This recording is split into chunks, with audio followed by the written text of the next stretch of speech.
ndabasuhuje. Nitwa Steven Rwanda. Ubusobanuro bw'inzozi. Inzozi ni ikintu gikomeye cyane mu buzima bwa muntu. Abantu benshi cyane iyo baryamye bakarota, usanga ahanini batamenye ibyo barose. Ubusobanuro bwo kurota inyamaswa zo mu mazi, nk'urugero ibikeri. Ibikeri mwese murabizi. Iyo tuvuze abega ni ubwoko bw'Abanyarwanda, ariko mu by'ukuri ubwo bwoko usanga buhurira ku miziro cyangwa se ku miziririzo y'inyamaswa zitandukanye, cyane cyane ibikeri. Mu muco w'Abanyarwanda rero buriya inzozi zifite ubusobanuro butandukanye bitewe n'iby'urota cyangwa se ibyo abamo.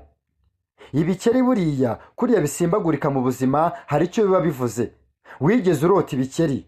Nk'urugero ukarota ibikeri biri mu buriri bwawe bisimbagurika, ibyo ngibyo ni ibibazo byari biri mu rugo rwawe bigiye kugenda. Iyo igikeri cyasimbagurikaga warangiza ukagikubita kikagaruka, ni ikimenyetso cy'uko mu by'ukuri icyo kibazo wakubitaga gishobora kukugarukira. Hanyuma iyo ugikubise kikagenda, ubwo kiba kigiye. Hari ubwo ukomeza kurota, warota ukarota igikeri ugikubita cyarangiza kikakugarukira, warangiza ukongera ukagikubita bikarangira ukangutse. Ibyo ni ikimenyetso cy'uko icyo kibazo wari ufite mu buzima bwawe rwose kirangiye. Bakunze basoma Rwanda TV, tugiye kureba ubusobanuro bwo kurota zimwe mu nyamaswa zo mu mazi, cyane cyane ibikeri. Nzababwira ku mafi, ingona ndetse n'ibindi bitandukanye. Ibikeri mu muco w'abantu benshi cyane, buriya ibikeri bifatwa nk'ibimenyetso by'ihindagurika cyangwa se ihindagurika mu buzima bwawe, kubera ko buriya igikeri kirahindagurika. Iyo kiri mu mazi kiba kinyerera, cyagera ku gasozi kikanyerera mu nda yacyo, hanyuma ku mugongo hagakomeza gukomera kubera ko kiba gifite amaga.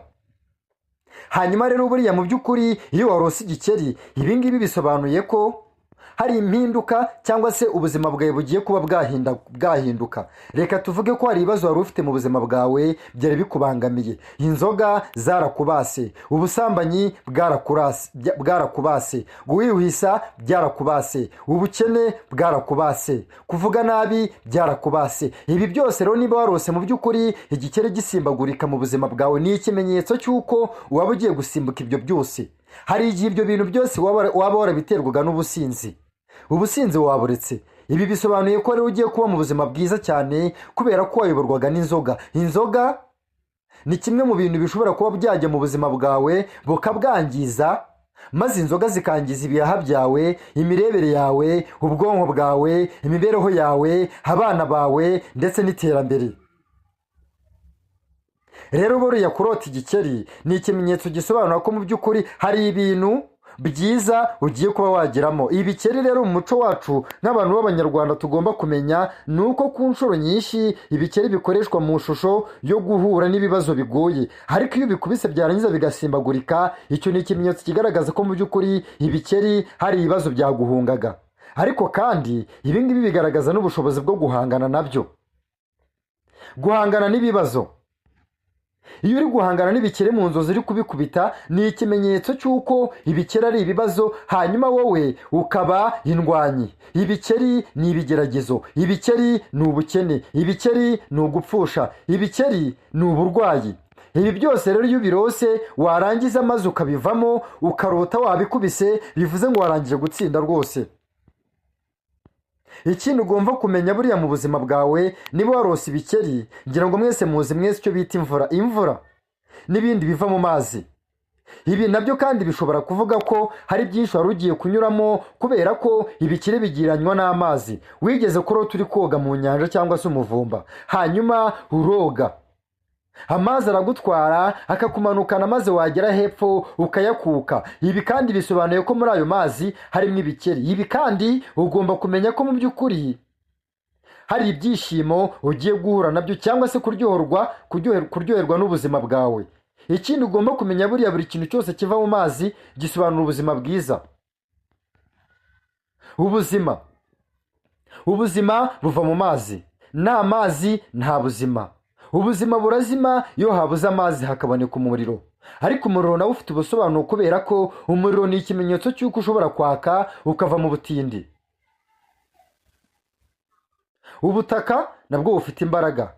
ariko amazi ibyo byose arabirenze, kubera ko iyo tugiye mu muco wa kera dusanga ibintu byose iyo nta mazi nta cyagerwaho.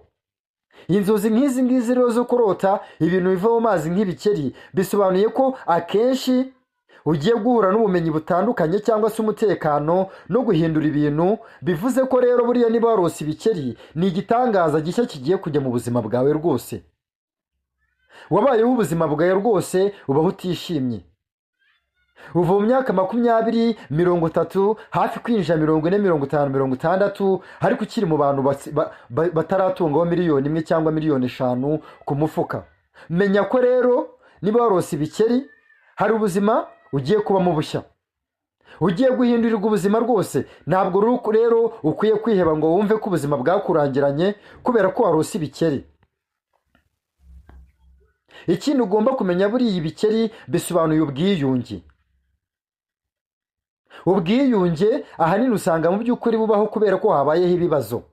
Hari ubwo inzozi zigaragaza ibihe bitandukanye ugenda unyuramo, nk'urugero kubona ibikeri mu mazi bishobora no gutanga icyerekezo ku bihe bigoye urimo gucamo. Ariko kandi ibi ngibi bishobora kuba biri kukugira inama yo kwitonda ndetse no gukomeza kugenda mu nzira nzima wari warahisemo ukiri mu myaka 20.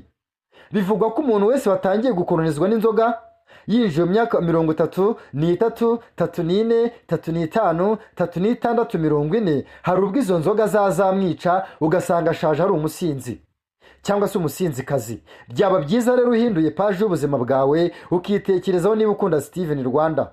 Narababwiye ngo nzajya mbagira inama. Mu by'ukuri rero nasoza mbabwira ngo mukomeze murote ariko mumenye ubwenge, kubera ko buriya inzozi zose urose ntabwo ziba ari inzozi mbi. Hari ubwo ubona abantu benshi cyane bazisobanura mu buryo butandukanye, cyane cyane abanyamadini usanga babivuga uko babonye bitewe n'umwuka barimo. Mu by'ukuri rero ubusobanuro bw'inzozi buratandukana kubera ko abantu nabo baba mu buzima butandukanye, bityo rero ibi kandi bigomba gusuzumwa mu buryo bwihariye. Ikindi ukamenya ko ubuzima ubayemo ari cyo gihe kugira ngo buhinduke, kubera ko inzozi zishobora kuba intumwa ku bintu byo mu buzima bwawe bwo ari bwo bwose unyuramo buri munsi, mu myitwarire cyangwa se uko wiyumva mu buzima bwawe. Ikindi ugomba kumenya kandi, buri inzozi ushobora kurota ibintu wiriwemwo. Ikintu kizakwereka ko inzozi zawe zitandukanye n'amayerekwa ni uko uzaba ukigera ku buriri cyangwa se izo nzozi zikakugeraho saa 9 za nimugoroba cyangwa se saa 9 za mu gitondo. Bakunze basoma Rwanda TV, yari Steven Rwanda. Niba ushaka kumenya ubusobanuro bw'inzozi zitandukanye mu buzima bwawe, nyandikira hasi aho ngaho muri komenti. Andika hasi uvuge ngo ndifuza kumenya ubusobanuro bw'inzozi. Narabwiye ngo ngiyewe ndikaza ubwenge, nicyo naziye ku isi, ngomba kubasobanurira rwose nicyo amashuri nize amaze. Rero niba warize ukaba udasobanukirwa inzozi, rwose nyandikira nkusobanurire. Niba usenga ukaba udasobanukirwa inzozi, nyandikira nkusobanurire. Niba uri umucuruzi, niba uri umuhinzi, niba uri umworozi, niba uri umuyobozi, rwose menya ko nta kindi imbereyeho uretse kugusobanurira inzozi. Yari Steven Rwanda, ndabakunda, Imana ibahe umugisha.